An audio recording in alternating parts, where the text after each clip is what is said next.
Welcome to Rise and Shine Daily Business Tech Boost with me, Charly Leetham. If you're a small business owner looking to simplify technology and get real, actionable advice from someone with 35 years of IT experience, you're in the right place. Every episode, I'll dive into tools and systems like email, CRM, marketing and tracking, and break them down into bite-sized tips you can use right away. Your time is valuable, so let's get straight to the point. It's time to work smarter, not harder. Sharon, it's your daily dose of business tech inspiration with me, Charly Leetham, episode number 408. And again, I am actually going to address a discussion I had with a customer yesterday, day before, sometime this week. Do your days all kind of just merge into one sometimes? I know mine do, but today it's a discussion I've had recently.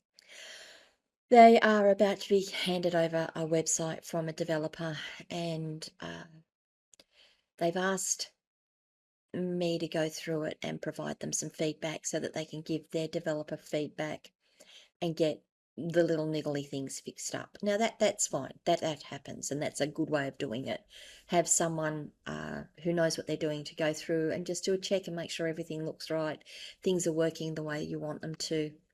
So I had a discussion with them because it's a lead generation site, and I had a discussion with them about what they were trying to achieve, how they wanted to do it. And then I started looking at the site, and I had to send them a message and say, did you tell your developer what you wanted to achieve with this? Did you tell your developer how you wanted the lead capture process to go? I just got to think of the words as I say it, so I'm going to take it slowly. And the answer came back was no, they did it all. And I think that's a mistake.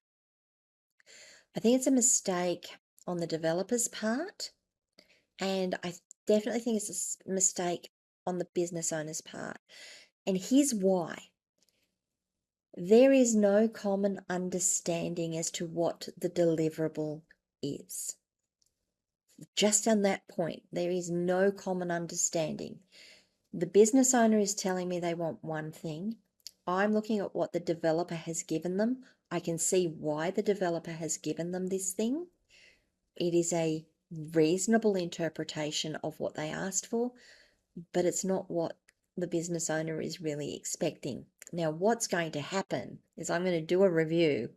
I'm going to say, this isn't going to work because of this reason and this reason and this reason, because I'm coming in clean and I'm looking at it from cleanly. And the developer is going to go, but I've already built it. This is going to cost me money to make these changes. And I'm going to step out at that point, I think.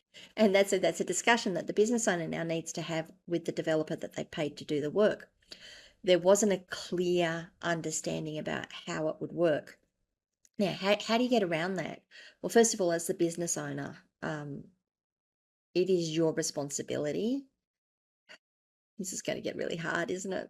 It's your responsibility as the business owner to make sure that you have a clear understanding of what you're trying to deliver, what you're trying to achieve, what inputs you have, what the outputs are, and preferably what your customer journey is between those 2 points.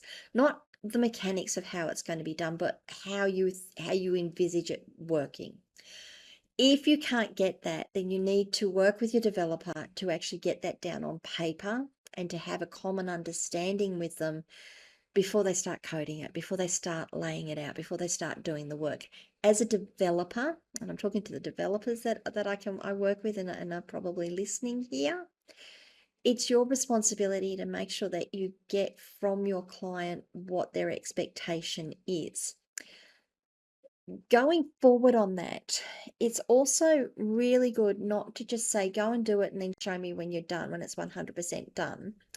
It's a really good idea at that point to say, why don't we mock up something? Why don't we, look, you've got Figma, you've got Adobe Photoshop you can do. You've got some flow charting software out there.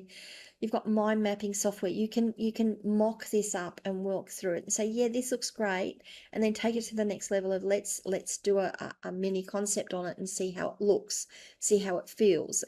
Let's go through these processes and make sure that we're going to get the result that we want, and make sure we keep our customers all the way through to the end. Rather than taking a scope from a client or taking an idea from a client and going out and fully skinning the site, fully skinning the process, then doing the process, having all your nice graphics and icons there. Yes, you're going to need it, but I feel, especially from what I'm seeing here at the moment, that it would have been better to spend a lot of time up front making sure we understood what that process was and how it was going to work and how it was going to look. Not look in terms of skinning, but look in terms of the steps that people took and how we wanted our forms to lay out and what we needed to capture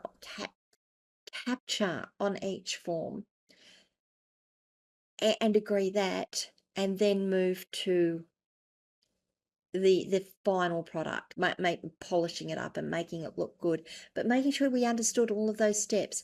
Because what's going to happen, and what I can't guarantee it's what's going to happen with this time around. I can tell you though that I'm looking at the process that's in place, going, there is room for improvement here. There's a lot of room for improvement. I can see where we're going to have some major problems with the way this is working here. And this is just in a 5-minute, 10-minute look at what's in place without digging into it. And that's going to go back to, well, we need this process recreated. We need this process redefined, rejigged, so that re-engineered, there's the word I was looking for, so that it does a better job at keeping our prospects all the way through the funnel. Okay. I can also give you a little bit of personal experience on it in a job that I'm doing with a client right now. It's a big job. It's a massive job, and we weren't actually sure how the process was going to work for the client. They knew what they wanted to achieve. They knew what inputs they had. They knew what outputs they had, but they weren't sure how it was going to look in the middle. I couldn't point to one particular process, product, service that was going to give them what they wanted. So I had to get in and I'm like, okay, so what's the first part of this? We're going to do this. We're going to do this. We're going to do this. So we've mocked it up. I've spent a bit of time doing bits and pieces. Then I've got on calls with them and said, hey, listen, just want to run you through what I'm doing here. I want to get your feedback on it. I want to see how you feel about it. And they've come back and gone, yeah, this is really good, because every time you've come to us and said, let's run through this process, we've thought of other things that we haven't thought of on our side that we need to consider to make this work. It's been good for me because I've been getting extra input and going, that's not going to work because you guys have just said this thing that no one knew to ask about until we got to this point. And finally, they know where I'm at. As a developer, they know where I'm at. As the client, they can feel that we're actually making progress. Even if it only looks like it's a tiny little bit of process on the surface, by the time I go through and say, this is what I've had to do to make this work, and this is why we're doing this, and they can see all the work that's gone into it. So as from a service delivery point of view, if you're in a service delivery business, that level of communication is fantastic. From a client point of view, having that kind of interaction should give you some confidence that you're going to get what you've asked for, and you're not going to get something and go, this isn't really what I wanted, and now we've got a delay while we fix up these little bits and pieces that we could have addressed early on. All right, there's a bit of a ramble. What do you guys think? Have you got any comments on that? Any questions? Leave comments wherever you are watching or listening to this video. Come across my locals community, askcharlyleetham.locals.com. Join the conversation there. You can send me a DM on any of my social media channels and I'll get back to you eventually. Visit my website, askcharlyleetham.com. If this video has been useful to you and you've got some stuff out of it, please like the video, share it with your friends, family, well, maybe not your family, friends, other people in the industry. And if you haven't already, please like the channel, subscribe to the channel, not just like the channel, subscribe to the channel and ring the notification bell so you find out when I drop more content. I'll see you guys all tomorrow. Bye.